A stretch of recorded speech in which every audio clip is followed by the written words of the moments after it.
오늘 우리가 쭉 읽은 말씀 속에 보면 욥이 얼마나 답답하면은 자기 자신의 숨겨진 죄악이나 자기 자신이 몰래 하나님의 말씀, 그 하나님의 율례를 어긴 것을 찾아내는 사람이 있다면 고소장을 써가지고 자기 자신을 고발해달라고 이야기합니다. 35절에 나오지요. 그러니까 나를 고발해달라고 말하는 욥의 마음이 얼마나 답답한가라고 하는 것을 우리가 여기서 발견하게 되지요. 사람들은 자신의 답답함이 해결이 안 되면 그 답답함을 해결하는 그 방법에 있어서 전혀 예측하지 못한 일들을 벌이는 것을 우리가 가끔 매스컴을 통해서 듣기도 합니다. 자기의 답답함을 풀기 위해 다른 사람, 무고한 사람에게 해를 입히는 경우가 참 많이 있는 것입니다.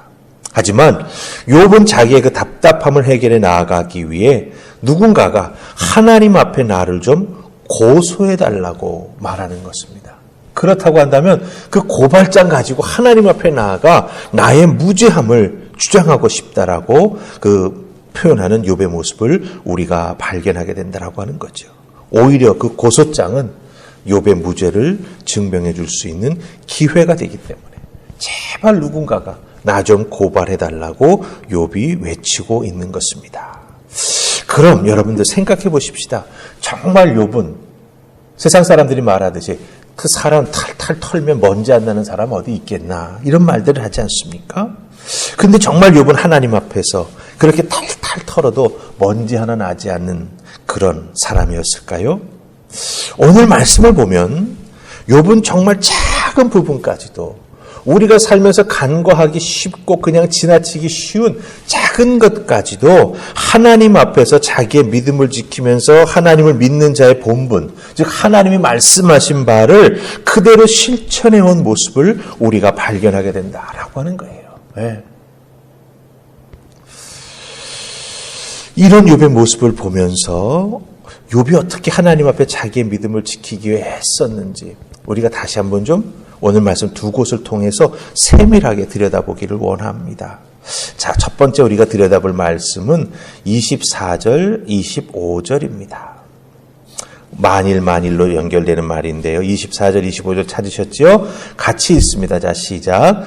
만일 내가 내 소망을 금에다 두고 순금에게 너는 내 의뢰하는 바라 하였다면 만일 재물의 풍성함과 손으로 얻은 것이 많음으로 기뻐하였다면 아멘.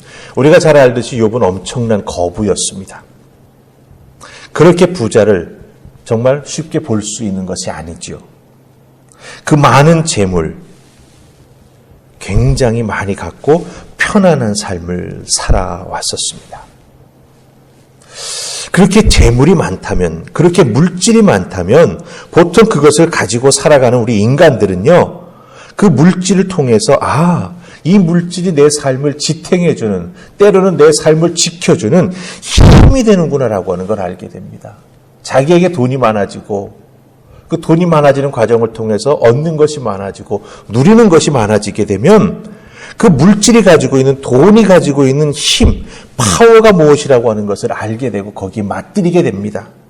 그렇게 되면 사람들은 어떻게 되죠? 점점 더 돈에 집착하게 되고 그 돈 때문에 돈을 위해 살아가는 인생으로 전락하게 된다라고 하는 것입니다. 돈이 단순히 삶을 편안하게 살게 해주는 방편이 아니라 나중에는 그 돈이 갖고 있는 힘과 위력을 알기 때문에 결국 사람이 돈에게 잡혀서 돈을 위해 살아가는 존재가 된다라고 하는 것이죠. 그런데 우리가 읽었던 24절, 25절은 뭐라고 말합니까? 욥은 물질의 소망을 두지 않고 살았다라고 맹세합니다. 금과 은이 결코 하나님을 경외하는 것을 방해하지 못했다라고 이야기합니다.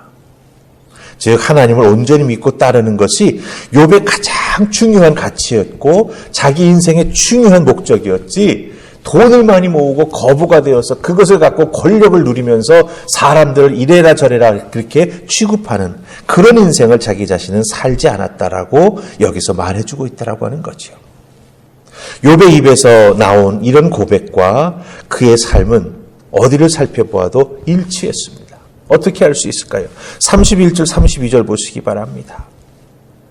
배고픈 사람이 있으면 고기를 배부리 먹을 수 있도록 다 대접했답니다. 길을 걸어가던 나그네가 길거리에서 자지 않도록 자기 집의 문을 언제나 열어놓았다. 나그네와 배고픈 자들을 재우고 먹여주는 일들을 늘 해왔다라고 하는 거죠. 중요한 것은 입술을 통해서 그럴듯하게 들리는 그런 말, 그런 고백을 하는 것이 아니라 고백한 대로 사는 믿음의 삶이 더욱더 중요한 것입니다. 욥은 고발장에 나에게 있어서 이런 부분에 있어서 잘못이 있다면 한번 고발해보라. 내가 하나님 앞에 나아가 증명하리라. 이렇게 말하는 것이죠. 즉 자기가 고백한 것, 그것은 곧 자기의 삶이고 그 자기의 삶은 하나님을 믿는 믿음의 고백이라고 하는 것입니다. 그렇기 때문에 여러분들, 우리들의 믿음의 삶 속에서 내가 믿는 대로 나는 살아가고 있는가? 내가 내 입술에 고백하는 대로 살아가고 있는가?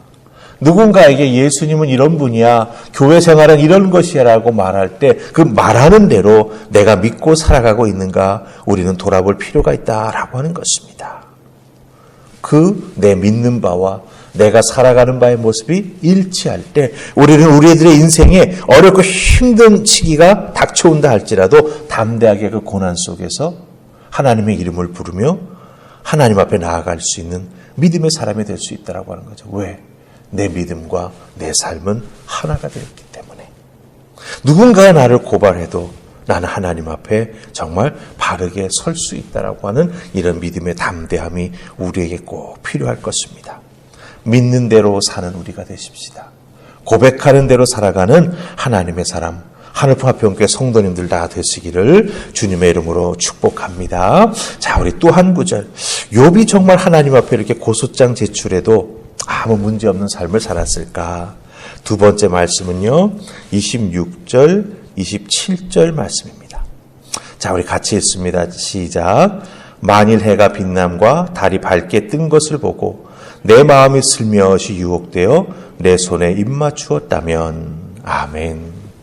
이 부분은 우상 숭배에 대한 말입니다. 우상 숭배 말하는 거 하나도 없는 것 같은데, 근데 27절에 보면은 해와 그 달이 밝게 튼 거 보고 자연의 그 아름다운 경관을 보고 내 마음이 슬며시 유혹돼요.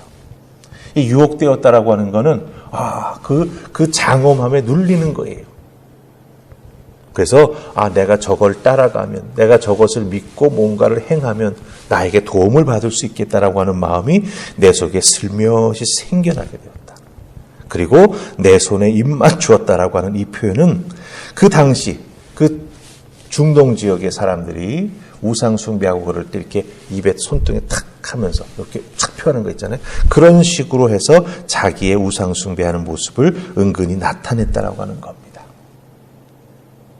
그러니까 욥은 해나 달이 아무리 아름답고 눈부셔 보여도 그것들을 하나님이 만드신 피조물이라고 하는 걸 알고 있었다라고 하는 거예요.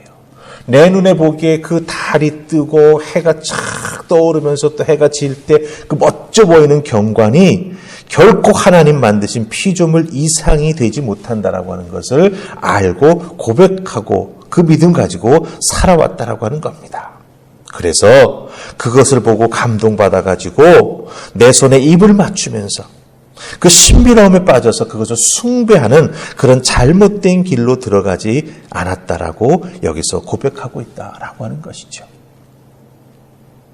무엇을 의미합니까? 욥은 그 주변에 그럴듯한 것을 보고 마음 흔들리지 않았다라고 하는 거예요. 더군다나 자기에게 너무나 많이 있어서 차고 넘쳤던 금과 은도 우상 숭배처럼 숭배하지 않았다라고 하는 것을 여기서 말해주고 있다라고 하는 것입니다. 즉 우리들의 삶에 있어서 신비해 보이는 것, 사람들이 용하다고 말하면서 막 찾아다니는 사람들 있지 않습니까?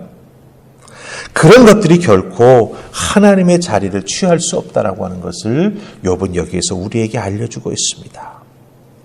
사람들의 마음을 유혹하는 것들이 참 많이 있는데 욥은 거기에 따라 넘어가지 않았다라고 하는 것이죠. 하나님이 만드신 피조물은 눈에 아름답게 보일 수도 있고 우리의 감정을 건드리며 감동을 줄 수 있습니다. 신비롭게 보일 수 있습니다. 그러나 그것은 피조물에 불과합니다. 그것을 잘 분별하면서 하나님을 믿고 의지하며 나아가는 우리가 되어야 할 것입니다. 우리가 가끔 신기하게 뭔가를 의지하려고 하는 마음이 생겨요. 하나님을 믿으면서도 그날 뭘 보면 좋대. 이런 것들이 우리 속에 은근히 자리 잡고 있거든요. 네. 그런 것들 사실 조심해야 될 부분이다라고 하는 것 여러분들 꼭 기억하시고 이 욥의 모습 속에서 우리가 나의 믿음을 잘 한번 돌아볼 필요가 있구나. 다시 한번 확인해 보시면서 누군가가 나의 삶의 모습을 보고 고소장을 쓸 때 나는 하나님 앞에 이렇게 욥처럼 담대하게 나아갈 수 있을까? 만약 부족한 점이 있다면 하나님께 도와달라고 또한 기도하는 우리가 되기를 간절히 소망합니다. 우리 기도하십시다. 좋으신 하나님, 욥의 이 모습을 보면서 참으로 욥의 믿음이 대단하구나라고 하는 것을 다시 한번 확인합니다. 돈이 하나님의 자리를 쉽게 빼앗을 수도 있는데 자기를 감동시키고 자기의 마음을 움직이는 것을 따라가면서 숭배할 수 있는데 욥은 그것을 거부합니다. 하나님 한 분만이 자기의 주인 되심을 고백합니다. 이 믿음, 믿는 대로 살아가는 그의 삶의 모습 우리가 꼭 닮아가게 하시고 우리의 믿음으로 정말 열심히 그와 같은 아름다운 신앙의 모습을 만들어가는 우리가 될 수 있도록 도와주시옵소서. 오늘 우리들의 삶의 자리에서도 여러 가지 유혹이 많이 있습니다. 이겨나가게 하시고 하나님 한 분만으로 만족하는 우리 모두가 되게 하여 주시옵소서. 감사하옵고 예수님 이름으로 기도하옵나이다. 아멘.